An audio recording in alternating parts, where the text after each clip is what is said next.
মিষ্টি পানির সন্ধান। আপনি বজ্জাতে একটু বিশ্রাম করুন, আমরা মিঠাবাড়ির সন্ধান করে তারপরে বজ্জাতে। বেশ, আমি তাই যাচ্ছি।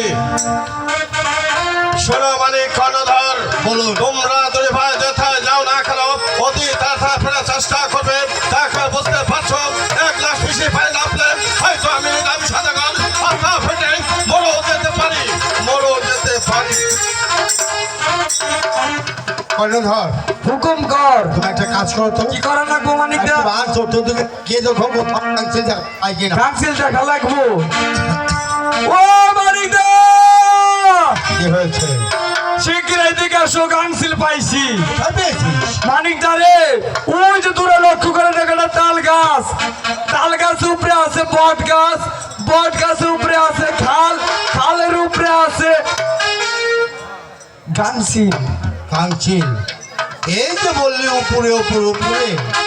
ও কর্ণধর, মানিকদা, নিগুল ভাবে চিন্তা করো, দেখো উপরে কিছু পাওয়া যায় না ভাই। উপরে কিছু নাই। যদি কিছু পেতে হয় নিচের দিকে তাকাতে হয়। শীঘ্র চলে এসো। টাকা জানো মানিকদা।